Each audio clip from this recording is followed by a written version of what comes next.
Dia tersesat, sendirian di dalam gua ini. Namun dia tersenyum saat merasakan ada seseorang di dekatnya. Hanya saja, ketika dia berbelok di tikungan, ekspresi bocah itu berubah. Matanya terbelalak, dan tepat di depannya, ada sesosok kerangka dengan serangga raksasa menempel di kepalanya. Makhluk itu menerjang untuk menggigitnya dan nyaris saja menerkam kakinya. Dia terheran-heran kenapa ada monster lagi padahal dia baru saja selesai bertarung melawan satu monster. Ini adalah jenis makhluk yang sama dengan yang menggigit lengannya tadi, dan kelihatannya seperti semacam parasit karena menempel di leher sang monster. Tapi apapun itu, kalau dia menghajarnya, makhluk itu pada akhirnya pasti bakal mati. Sayangnya tidak semudah itu, karena tongkat bisbolnya malah hancur. Monster itu berbalik dan langsung menggigit bahunya. Sang protagonis menahannya dengan sisa tongkat yang ada dan mendorongnya mundur. Namun makhluk itu datang lagi, mencengkeram wajahnya, membantingnya ke tanah, dan sekarang mengunyah lengan kecil bocah itu. Dia menggapai ke samping, berhasil mengambil sebuah batu, dan mulai menghantamkannya ke kepala makhluk itu sampai ia terhuyung mundur. Dengan penuh amarah, dia bangkit dan meremukkan makhluk itu ke tanah sampai tidak tersisa apa-apa, bahkan serangganya pun hancur lebur. Dia kelelahan, pandangannya mengabur, saat dia menyadari ada segerombolan penuh makhluk yang datang ke arahnya. Semuanya dengan parasit di kepala mereka. Kukira dia bakal menyerah pada hidupnya, tapi dia tetap berdiri dan berkata bahwa dia akan menghadapi ini sampai akhir. Dia menerjang masuk, melayangkan pukulan ke mulut monster pertama, tapi malah terkena gigitan kecil yang mirip seperti gigitan anjing kelaparan. Dia masih berhasil memutar tubuhnya dan membalas dengan sikutan ke arah kepala. Namun monster lain melompat ke arahnya dan menjatuhkannya. Dia mencoba berguling untuk keluar dari bawahnya ketika tiba-tiba kabut biru aneh berkata, "Ini menarik." Saat dia menoleh ke samping, ada sesuatu yang tampak seperti iblis kecil berwarna biru melayang di sana. Dia mulai bertanya-tanya apakah dia sudah gila, keracunan, atau semacamnya. Makhluk itu cuma berkata bahwa bagi seseorang yang berada di ambang kematian, semua hal itu tidak ada artinya. Kalau dia ingin bertahan hidup, dia harus meraihnya. Melihat gerombolan monster semakin merangsek mendekat, dia berlari ke arahnya, melompat, menangkap wujud itu di detik-detik terakhir, dan tiba-tiba sebuah aura biru menyebar ke seluruh ruangan. Asap dari efek yang menyerupai gelombang itu memecah dan mulai mengalir ke arahnya, berubah wujud menjadi tongkat bisbol. Dia berdiri di sana sambil berpikir, kenapa hal seacak ini bisa terjadi?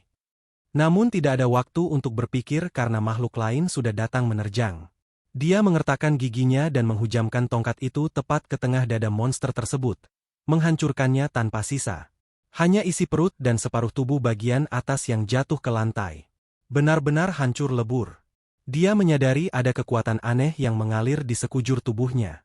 Jelas, ini ada hubungannya dengan benda yang baru saja dia genggam. Dia tidak tahu apa itu sebenarnya, tapi dengan tongkat ini di tangannya, aku yakin dia bisa menyelesaikan ruang bawah tanah ini sendirian. Namun sebelum itu, mari kita mundur sedikit dan melihat fakta bahwa protagonis kita ini pada dasarnya adalah seorang pemukul jenius. Tiba-tiba, seseorang memanggilnya, dan ternyata itu adalah pria tua yang umurnya terasa seperti 700 tahun. Bertanya apakah dia ada pertandingan hari ini. Dia menjawab, "Ya, hari ini adalah pertandingan final besar." Pria tua itu bilang bahwa taruhan mereka masih berlaku. Kalau dia kalah sekali saja, dia harus mencukur botak kepalanya, bekerja di kuil, dan merelakan mimpinya itu. Sang protagonis dengan mantap bilang bahwa hal itu tidak akan terjadi. Ketika seseorang memanggilnya lagi, seorang gadis yang masih mengantuk bertanya apakah dia sudah mau berangkat. Dan bocah itu balas bertanya kenapa dia bangun pagi-pagi sekali. Gadis itu hanya menyuruhnya untuk mengulurkan tangannya dan berhenti jadi penakut. Dia menjatuhkan sebuah boneka ke telapak tangan bocah itu dan dia bergumam, "Apa ini?" Gadis itu bilang matanya pasti buta karena ini jelas-jelas boneka yang sangat imut. Dia membalas kalau bonekanya sama sekali tidak terlihat imut. Melihat gadis itu mulai kesal, dia mengucapkan terima kasih sambil mengelus kepalanya. Lalu bertanya kenapa gadis itu tiba-tiba bersikap sangat manis. Lalu dia langsung ditendang, dan kakek tua itu berteriak menyuruh mereka untuk pulang dengan selamat seperti biasa. Dia mengambil tongkat pemukul besarnya, pamit akan segera kembali, dan berangkat menuju turnamen. Ini adalah kejuaraan final bisbol sekolah, dan dia sedang bersiap-siap menyambut lemparan dari lawan. Semua orang di stadion sedang menyaksikan sosok yang mereka sebut sebagai pemukul paling berbakat di Korea. Sang pelempar bersiap, menarik lengannya ke belakang, dan menatap tajam sementara protagonis kita tersenyum percaya diri. Lalu lawannya melempar bola itu bagaikan peluru meriam. Boom! Meluncur lurus ke arahnya, namun bocah itu terlihat sudah siap, melacak arah bola, dan mengayunkan tongkatnya dengan pukulan tenaga penuh. Lemparan itu nyaris saja membunuhnya. Bolanya melesat seperti peluru melewati sisi kepalanya dan melambung tinggi ke langit, mendarat di bangku penonton. Seperti biasa, dia mencetak home run lagi. Kalian bisa lihat jelas kalau bocah ini memang punya bakat murni. Dia adalah pemain muda yang menjanjikan, tapi kita sudah tahu kalau dia bakal berakhir di dunia lain. Jadi pada suatu titik dia memang harus mati. Dia berjalan pulang sambil membatin. Bagus, dia berhasil memenangkan kejuaraan sekolah. Nggak mungkin dia nggak masuk tim profesional sungguhan sekarang. Lalu dadanya ditinju ringan, dan gadis yang sama dari sebelumnya menyuruhnya untuk sadar dan kembali fokus. Mereka berdebat konyol sambil menaiki tangga, mengobrol dengan ceria, sementara gadis itu berucap, tentu saja dia menang. Karena dia sudah memberinya jimat keberuntungan. Dia menyuruh gadis itu buruan agar mereka bisa segera makan malam. Tapi saat dia membuka pintu, ada seseorang yang berdiri mematung di atas tubuh Pak Tua yang botak itu. Orang itu mulai berbalik dan si gadis bahkan masih belum menyadari ada penyusup di sana. Lalu keduanya memanggil sang guru. Protagonis kita sangat kebingungan, namun sosok berkerudung itu berkata bahwa urusan ini sama sekali tidak ada kaitannya dengan si gadis. Ucapannya terpotong ketika sang protagonis mengayunkan tongkat bisbolnya ke arah wajahnya, memaksa sosok itu untuk segera menghindar. Dia berteriak menyuruh Yana lari, tapi Yana malah bertanya apa yang akan dia lakukan. Dia hanya menyuruhnya untuk pergi dari sana, dan Yana pun langsung kabur. Dia bertanya-tanya siapa orang ini, kenapa dia ada di kuil, dan apa yang sebenarnya terjadi pada sang guru. Pria berkerudung itu bergerak sangat luas seolah sedang berada di film The Matrix, dan berkata dia ingin menjelaskannya, tapi sayangnya dia tidak punya waktu. Dia menunjukkan sebuah kristal dan berkata, sayang sekali semuanya berakhir seperti ini. Sebelum sang protagonis bisa mencerna kata-katanya, pria itu melesat maju bagai peluru, mencekik lehernya, dan memukul dadanya keras-keras, menyuruh Kim dan untuk mencari seseorang bernama Einer. Sang protagonis menyadari bahwa wajah orang asing itu sangat mirip dengannya, dan kemudian lantai di bawahnya retak lalu hancur, membuatnya jatuh ke dalam ruang hampa. Saat itulah dia tiba-tiba menoleh ke samping dan menyadari bahwa dia sudah berada di dalam gua yang aneh itu. Di sebelahnya, ada sebutir telur dari makhluk asing, tapi dia segera sadar bahwa itu sebenarnya adalah sebuah sarang penuh. Lalu benda itu mulai menetas, merangkak keluar dari cangkangnya, dan dia membatin. Apa yang sedang terjadi? Di mana aku? Sebelum dia bisa bereaksi, benda itu menempel di lengannya, menusuknya, dan sepertinya berusaha menjadikannya inang parasit. Untungnya, dia langsung mengibaskan lengannya dengan keras dan melempar makhluk itu jauh-jauh. Tapi lengannya seketika terasa seperti terbakar. Saat itulah dia melihat tongkat bisbolnya tergeletak di sebelahnya. Dia segera meraihnya, dan makhluk lain datang menyergap. Dia memukul makhluk itu dan mementalkannya jauh-jauh. Dia berlari ke ujung gua dan melihat ada sungai, dan karena makhluk-makhluk berupa serangga berkaki 8 itu mungkin tidak bisa berenang, dia memutuskan untuk melompat masuk. Makhluk-makhluk itu hanya mendekat ke tepi air, tapi benar-benar tidak berani masuk. Namun kemudian dia merasakan rasa sakit lain menjalar di sekujur tubuhnya, karena sekumpulan lintah raksasa sedang menghisap kakinya. Cowok malang ini benar-benar tidak bisa istirahat sedetik pun. Dia bergegas keluar dari air, melepaskan makhluk-makhluk menjijikan itu, dan mulai keheranan kenapa ada monster di mana-mana setiap kali dia berpindah tempat. Tempat macam apa ini? Dan kenapa tempat ini bahkan sama sekali tidak terasa seperti dunia yang biasa ia tempati? Lalu dia melihat boneka kecil yang diberikan Yena kepadanya, dan bertanya-tanya apakah gadis itu baik-baik saja.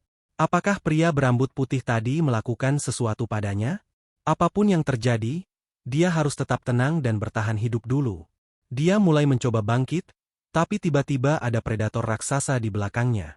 Sesuatu menetes ke bahunya, dan saat dia menoleh ke belakang, "Hah? Hah? Benda mengerikan apa itu?" Terlambat. Dia terkena serangan lagi dan terlempar ke belakang. Dia berpikir keras bahwa dia harus segera kabur dari sana. Dia melihat celah kecil di bagian belakang ruangan, bangkit, berlari ke arahnya, dan mencoba menyelinap masuk, tapi sang monster terus mengejarnya. Mulut raksasa makhluk itu hampir berhasil menerobos masuk, tapi ia tersangkut di sisi seberang celah. Satu sapuan cakar masuk dan hampir membuat matanya copot. Dia melompat mundur, dan dalam sepersekian detik, calon anak-anak di masa depannya hampir saja musnah. Pada dasarnya, dia sudah hampir mengompol melihat predator itu. Tapi akhirnya, makhluk itu berbalik dan pergi. Dia merasa lega karena kelihatannya makhluk itu menyerah. Tapi lengannya masih terasa tidak beres. Ini pasti gara-gara serangga parasit tadi, dan dia bahkan tidak bisa merasakannya dengan benar. Tempat macam apa ini, di mana nyawanya terus terancam setiap 5 menit sekali? Dia harus keluar dari gua ini. Dia tidak bisa terus-terusan bersembunyi. Saat itulah dia mulai berjalan mengikuti cahaya. Dan kita sudah tahu apa yang akan terjadi selanjutnya. Dia berpapasan dengan kawanan makhluk itu lagi.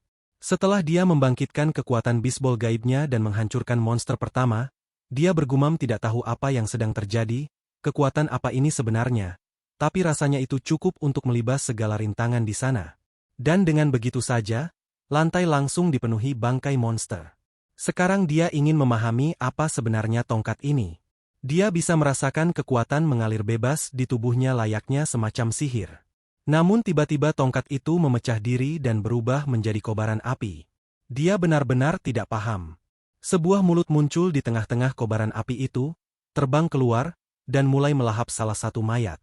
Bukan cuma satu, mulut gaib itu melahap semua bangkai yang berserakan di lantai. Setelah membersihkan seluruh ruangan, api aneh itu kembali padanya, dan seolah mengisi kembali ke dalam bentuk tongkat pemukulnya. Lalu dia merasakan sensasi serangan jantung layaknya pria tua yang sakit-sakitan seolah dia hampir mati. Tapi pada saat yang sama, rasa sakit di tubuhnya mulai memudar dan lengannya mulai beregenerasi kembali. Bukan cuma lengannya, tapi semua luka sayat, gigitan, dan hantaman yang baru saja dia terima pun sembuh sempurna. Ditambah lagi, otot-ototnya entah bagaimana menjadi semakin kuat. Apapun rahasia di balik tongkat ini, kekuatannya benar-benar luar biasa. Dia tidak cuma mendapat peningkatan daya serang yang sangat masif, dia juga mendapat kemampuan regenerasi pemulihan. Bertahan hidup seharusnya jadi perkara gampang sekarang, kecuali fakta bahwa saat ini dia sedang kelaparan parah. Dia menemukan beberapa jamur aneh entah dari mana dan sama sekali tidak merasa curiga. Atau mungkin ini adalah hal terbaik yang bisa dia dapatkan untuk saat ini. Buruknya, beberapa jenis jamur bisa sangat beracun dan dia sedang berada di dunia lain yang sama sekali tidak dia kenal. Dia menyadari kesimpulan tersebut, tapi pada akhirnya tetap saja memutuskan untuk memakannya. Jadi ya, bocah ini bisa dibilang tidak terlalu jenius dalam berpikir. Dia bilang dia lebih memilih mati keracunan daripada harus mati perlahan karena kelaparan. Asal kalian tahu saja, manusia sebenarnya bisa bertahan hidup sekitar 30 hari tanpa makan apapun. Kalian cuma bakal terlihat kurus kering layaknya tengkorak hidup. Tapi pertaruhan konyolnya kali ini terbayar manis. Dia bilang rasanya enak. Ini benar-benar pertaruhan yang berhasil dimenangkannya. Setelah mendapatkan kembali sedikit tenaga, dia mulai mengumpulkan barang-barang yang dia butuhkan untuk bertahan hidup. Dia bahkan nekat kembali ke genangan air penuh lintah tadi. Meskipun menjijikkan, setidaknya air itu bisa diminum. Dia juga memungut lintah-lintah raksasa itu karena secara teknis mungkin saja dia bisa memakannya nanti. Dia tidak tahu apakah ini berkat tongkatnya. Tapi tubuhnya baik-baik saja dan tidak ada hal buruk yang terjadi. Dia masih belum tahu gua apa ini. Tapi mencoba bertahan hidup di sini masih sangat memungkinkan. Tetap saja, semakin hari semakin banyak monster bermunculan, seperti monster jenis Morlock ini yang langsung menyerangnya tanpa pikir panjang, tapi malah disambut dengan hantaman telak ke kepala. Sang protagonis menyadari bahwa setiap makhluk yang mencoba menyerangnya selalu dalam keadaan ditumpangi parasit. Dan sisi baiknya, setiap kali dia membunuh satu monster, tongkat bisbol gaib itu akan melahap bangkainya lagi. Saat proses itu terjadi, tubuhnya menguat. Dia menjadi lebih tangguh. Begitulah cara dia mulai beradaptasi dengan lingkungan brutal ini. Satu-satunya makhluk yang selalu dia hindari adalah sang apex predator tadi. Spesies yang satu itu. Ya, dia belum punya cukup nyali untuk melawannya. Bagusnya, makhluk tersebut cuma muncul sesekali seolah-olah ia sedang berpatroli menjaga sarangnya. Namun dia menyadari sesuatu yang krusial setelah berjalan menelusuri kemana-mana. Dia berada di sisi pintu keluar yang salah karena dia sudah menyusuri dan memetakan setiap sudut tempat ini. Dan satu-satunya jalan keluar adalah dengan kembali ke tempat telur-telur tadi berada lalu lewat menuju ruangan lainnya. Insting arahnya lumayan bagus. Masalahnya, itu berarti dia harus melewati ruangan utama yang dihuni predator mengerikan itu. Bagaimana dia bisa menghadapi makhluk ganas itu kalau dia sampai tertangkap basah di tempat terbuka? Motivasinya mulai merosot turun dan dia mulai berpikir, kalaupun dia berhasil keluar dari sini dan pulang, apakah dia akan bisa melihat keluarganya lagi? Bagaimana kalau ternyata dia terjebak di dunia ini untuk selamanya? Siapa sebenarnya orang berkerudung tadi? Pada akhirnya, dia memutuskan bahwa dia tidak akan bisa memecahkan semua pertanyaan itu sampai dia bisa keluar dari tempat ini terlebih dahulu. Kini kita kembali ke ruangan penuh telur itu. Sekumpulan makhluk kecil sedang merayap-rayap di sana dan setidaknya monster yang paling besar sedang tidak terlihat. Bagi seseorang dengan nasib paling sial sepertinya, dia akhirnya mendapatkan sedikit saja keberuntungan. Dia memperhatikan bahwa makhluk-makhluk kecil itu ternyata tidak terlalu peka dengan lingkungan sekitarnya. Jadi dia mulai bergerak menyelinap pelan-pelan dengan sedikit senyuman lega di wajahnya, yang jelas-jelas langsung luntur seketika begitu kakinya tak sengaja menginjak patahan tulang. Tapi anehnya, saat dia menoleh panik, makhluk-makhluk itu sama sekali tidak bereaksi. Ketegangannya sudah memuncak hingga ke ubun-ubun, tapi dia merayakannya dalam hati karena entah kenapa, pelariannya ini terasa terlalu gampang. Dia berhasil melewati ruangan berbahaya itu dan perlahan meninggalkan serangga-serangga menjijikkan tersebut di belakang. Tapi kemudian dia masuk ke ruangan lain yang punya lubang terang di bagian langit-langitnya, dengan jauh lebih banyak tumpukan telur berserakan. Ruangan itu tertutup rapat, jadi ini merupakan jalan buntu lagi. Jawabannya sudah sangat jelas. Dia butuh cara untuk bisa memanjat ke atas langit-langit itu agar bisa menggapai sumber cahaya tersebut. Tapi tiba-tiba saja permukaan tanah di bawah kakinya bergerak. Dia menunduk melihatnya. Yah, luar biasa. Ternyata dia sedang menginjak punggung sang predator. Makhluk itu langsung berputar liar dan mencambuknya, menghantam telak tepat di tengah dadanya dan membantingnya ke lantai batu. Dia merangkak bangkit, terengah-engah, dengan perut yang melilit kesakitan. Sepertinya ruangan terakhir inilah tempat sang makhluk beristirahat, dan monster tersebut langsung menerjang masuk bersiap untuk memberikan gigitan maut lainnya. Dia berusaha sekuat tenaga untuk berdiri dan menatapnya tajam. Dia mengayunkan tongkatnya menyambut serangan buas itu dan secara mengejutkan berhasil menggoresnya dan memancing darah hijau makhluk itu keluar. Dan cowok ini lumayan punya nyali sekarang. Dia menatap sang monster dengan percaya diri dan berkata, "Jadi, bagaimana menurutmu? Rasanya berbeda dari yang tadi, kan?" Monster itu kembali menerjang. Tapi anehnya sekarang bocah ini sadar bahwa dia benar-benar bisa melihat arah seluruh serangannya datang. Dan bocah ini pun menyadari bahwa apapun hal ajaib yang telah terjadi pada tubuhnya, kini ia benar-benar berada di level kemampuan yang sepenuhnya berbeda. Dia mendaratkan pukulan keras lagi tepat di titik lemah sang monster, dan makhluk raksasa itu mulai menggeliat kesakitan. Serius? Bagaimana ceritanya bocah bertubuh pendek ini bisa melawan makhluk setinggi gedung 6 lantai? Aku tidak tahu pasti. Tapi melihat luka-luka fatal yang berhasil dia ciptakan, semangat petarungnya semakin membara, dan dia berteriak bahwa dialah yang akan menang. Ya, tepat saat itulah segalanya menjadi kacau balau karena dia baru saja mengucapkan satu pantangan yang tidak boleh dikatakan.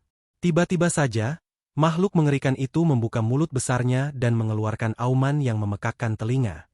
Seluruh tempat itu mulai bergetar hebat. Dia sama sekali tidak paham apa yang sedang terjadi, tapi jelas makhluk itu sedang memanggil seluruh monster yang ada di dalam sarang. Sepertinya kau akan membutuhkan kekuatan jenis baru, karena sebatang tongkat pemukul tidak akan mempan lagi untuk menghadapi ini. Oh, benar juga. Aku tidak terpikir sampai ke situ. Dia sudah kembali mulai membantai monster-monster kecil itu dengan tongkatnya. Mungkin makhluk raksasa itu secara tidak langsung malah sengaja mendatangkan bala bantuan, agar dia bisa membunuh mereka dan memulihkan diri. Coba lihat saja, tanahnya sudah dipenuhi mayatan monster sementara bocah itu berdiri di sana sambil terengah-engah.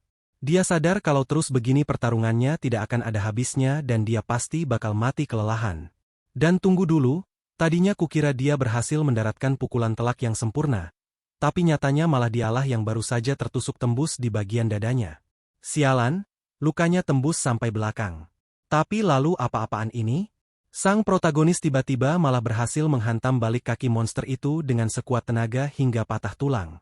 Makhluk raksasa itu melolong kesakitan dan dia berhasil menarik tubuhnya agar terlepas. Dia mendorong kaki monster itu menjauh. Namun akibat cederanya, ia secara otomatis menciptakan genangan darahnya sendiri di lantai. Dia bernapas terengah-engah. Pandangan matanya mulai mengabur. Semuanya perlahan berubah menjadi hitam putih pucat. Situasinya malah benar-benar berubah jadi seperti Resident Evil. Ini mungkin karena dia sudah kehilangan terlalu banyak darah. Tapi celakanya, masih ada sekumpulan besar makhluk-makhluk menjijikan itu yang semakin mendekat. Layaknya adegan film slow motion. Mereka semua melompat dan membeku melayang di udara. Dan dia mulai pasrah bertanya-tanya apakah ini adalah akhir dari segalanya. Apakah di dasar gua inilah dia akan mati? Tapi tiba-tiba entah dari mana asalnya. Bayangan Yana muncul di sebelahnya dan menyuruh si cowok bodoh itu agar jangan pernah menyerah. Dia harus segera bangkit karena gadis itu dan guru mereka masih terus menunggunya kembali. Lalu bayangan gadis itu melebur berubah menjadi asap biru, menyuruhnya untuk tetap memaksakan diri berdiri tegak. Sang protagonis tersentak dan kembali sadar ke dunia nyata. Dia menoleh ke samping, memegang erat tongkat bisbolnya, menatap lurus barisan monster kecil yang menggantung di udara itu, dan melompat menerjang masuk. Sebuah semburan ledakan api biru meledak dahsyat, menghantam dan melemparkan seluruh makhluk-makhluk itu ke dinding gua. Sekarang sang protagonis berdiri gagah di sana mengenakan sebuah topeng separuh wajah. Sejujurnya, gayanya lumayan keren juga. Mengenakan topeng separuh dengan kobaran api yang menyelimuti di mana-mana, dia berkata bahwa dia sudah benar-benar muak dengan serangga. Sang predator mengaum liar ke arahnya, dan sang protagonis langsung membalas menerjang membawa badai api bersamanya. Dia menarik tongkat bisbolnya ke belakang dan menghantam, tunggu sebentar. Apa dia baru saja benar-benar menguapkan seluruh wujud makhluk itu? Potongan-potongan tubuh langsung jatuh berceceran, sisa-sisa lengan berserakan seolah-olah makhluk tangguh itu baru saja hancur terurai begitu saja. Pantas saja dia dulunya dijuluki sebagai pengayun tongkat pemukul paling profesional di Korea. Yang tersisa dari makhluk raksasa itu hanyalah bagian bawah kakinya. Api biru mulai memancar membakar lagi dari tongkat pemukul itu saat potongan monster tersebut masuk untuk mencoba memberikan gigitan putus asa lainnya. Tubuh sang predator pada akhirnya hancur tercabik-cabik seluruhnya.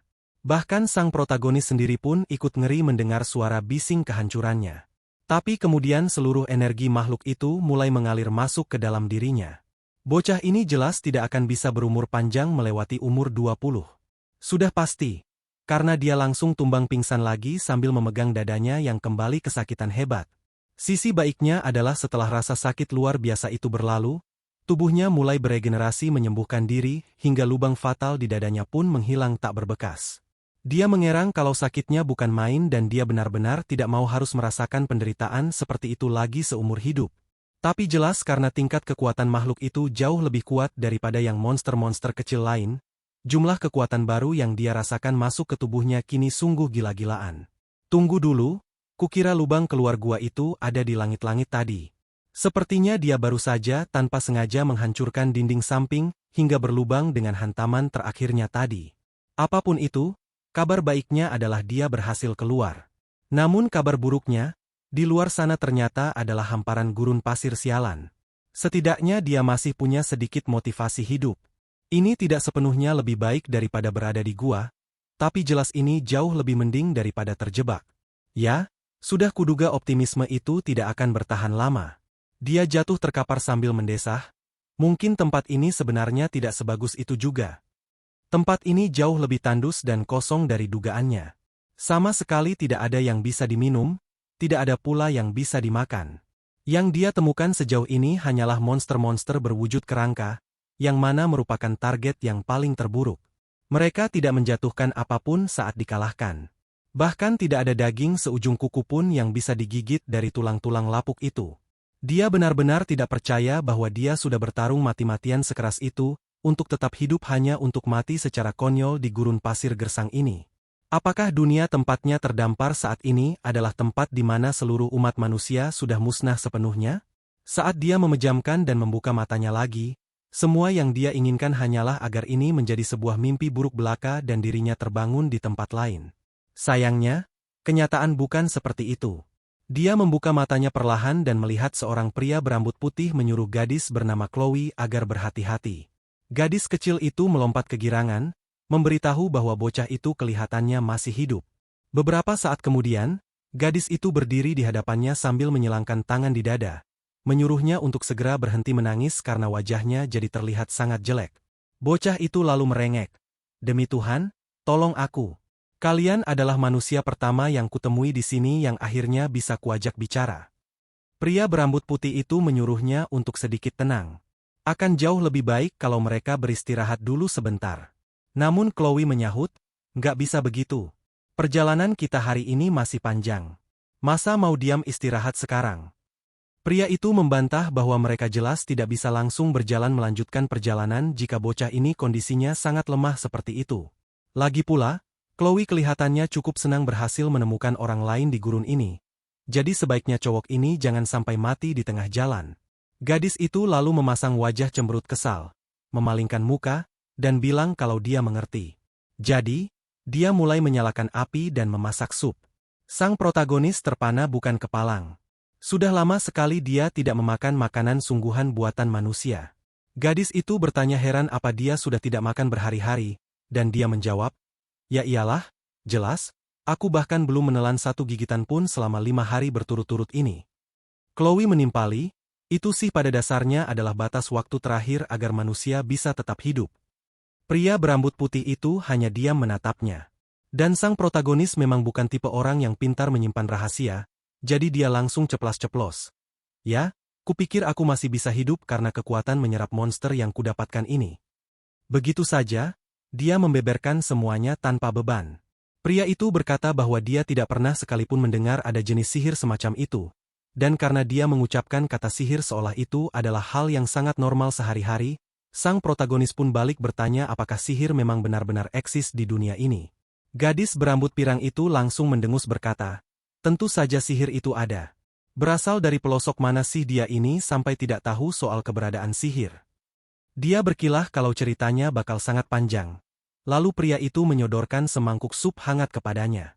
Menjelang malam, mereka duduk membagikan dan membahas semua informasi yang mereka ketahui mengenai kemampuan misterius sang protagonis tersebut. Gadis berambut pirang itu lalu berkomentar bahwa untuk ukuran malam hari di gurun ini, malam ini rasanya aneh karena nyaris tidak ada satupun zombie atau monster kerangka yang berkeliaran di sekitar mereka. Sang protagonis menimpali santai bahwa itu karena dia sudah menghabisi mereka semua menggunakan senjatanya ini. Gadis itu mengerutkan kening tidak paham. Sementara itu, si pria berambut putih berpikir logis bahwa tidak peduli seberapa banyak kau membantai makhluk undead, mereka pasti akan selalu bangkit kembali. Tapi karena bocah itu sebelumnya mengatakan sesuatu soal kekuatan penyerapan, maka mungkin hal itu ada hubungannya satu sama lain. Pria itu kemudian berterima kasih karena berkat pembersihan yang dilakukan bocah ini. Malam ini setidaknya mereka bertiga bisa tidur nyenyak. Lagi pula, karena dia benar-benar tidak punya arah tujuan, dia akhirnya memutuskan untuk ikut berkelana bersama mereka sampai dia menemukan cara untuk kembali ke dunianya yang asli.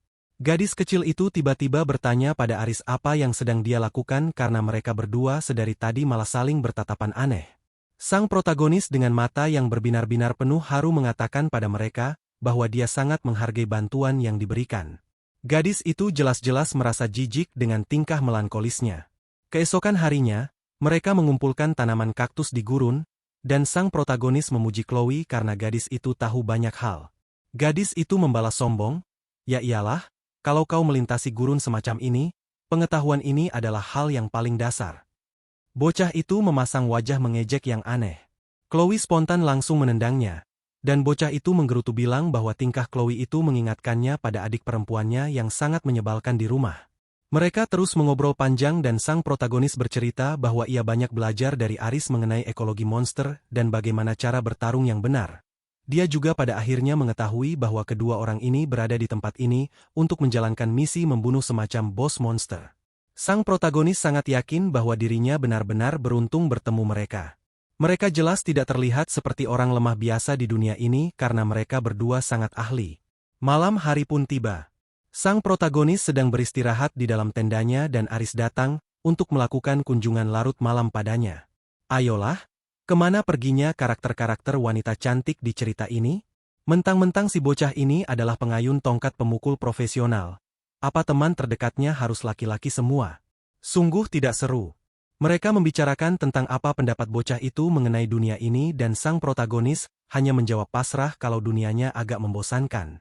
Tentu saja, adegan selanjutnya keesokan harinya adalah ia yang sedang berlari terbirit-birit dikejar oleh semacam naga darat raksasa. Mereka berdua lari sekencang-kencangnya menjauh. Dia berteriak menyuruh Chloe agar lari kabur lebih dulu. Makhluk buas itu semakin merangsek mendekat. Dia terpaksa menarik tongkat bisbolnya, memutar tubuh lalu menghantamkannya telak ke kepala naga itu, dan sekarang naga itu sukses dibuat linglung berkat serangannya. Tapi kemudian makhluk bersisik itu menancapkan kakinya dengan kuat di tanah, dan sialan, ia dengan cepat mengayunkan cakarnya lalu memukul sang protagonis hingga terbang terpelanting di udara. Chloe meneriakkan nama dan dengan cemas, dan ketika dia mendongak ngeri, "Wah, aku sendiri belum pernah melihat seekor naga melompat begitu tinggi untuk memberikan gigitan fatal seperti itu." Namun secara tiba-tiba, sesuatu melesat melewati pandangan mereka bak peluru dan dengan mulus membelah makhluk raksasa itu menjadi dua bagian. Aris, yang terlihat dengan wajah bosan namun tetap bergaya sangat keren, bertanya pelan, "Kalian berdua tidak apa-apa?" Sang protagonis bangkit dengan seluruh tubuh babak belur, dan menyahut, "Aku baik-baik saja. Ini bukan masalah besar." Kemudian roh gaib mulai keluar dari tongkat pemukulnya dan langsung mulai melahap rakus bangkai makhluk tersebut. Ini adalah pertama kalinya bagi Aris dan Chloe melihat sesuatu dilahap lenyap dengan cara yang sangat mengerikan seperti itu. Dan luka-luka sang protagonis pun mulai beregenerasi tertutup dengan sendirinya. Gadis itu bertanya takjub apakah itu kekuatan penyerapan yang dia maksud waktu itu, dan dia menjawab enteng, "Ya, kurang lebih begitulah cara kekuatan ini bekerja." Aris semakin terkesan dalam diam melihat kenyataan bahwa baik wujud mayat fisik maupun energi mana dari makhluk itu benar-benar lenyap diserap tak tersisa sedikit pun. Lalu Aris menatap tajam ke arah dan berkata tegas, "Ada suatu tugas yang ingin kubebankan padamu." Berlanjut ke waktu larut malam harinya. Chloe berujar kesal bahwa ini murni gila. Apa maksudnya dia ingin menyuruh dan untuk ikut melawan sosok lich? Itu sama saja dengan mengirim bocah malang itu ke dalam pintu kematian. Mereka seharusnya tetap patuh pada rencana awal untuk membunuhnya hanya berdua saja. Karena untuk misi itulah mereka repot-repot datang jauh ke tempat ini. Pria itu meyakinkan Chloe bahwa ia tidak akan pernah memaksa si bocah jika dia akhirnya memilih untuk menolak tawaran tersebut. Chloe masih tetap dikuasai amarah, memprotes keras bahwa bocah itu sama sekali tidak punya bayangan sekuat apa teror sosok lich yang sebenarnya. Rencana itu terlalu berisiko dan berbahaya. Namun dari kejauhan, sang protagonis tiba-tiba berseru lantang bahwa ia akan mencobanya.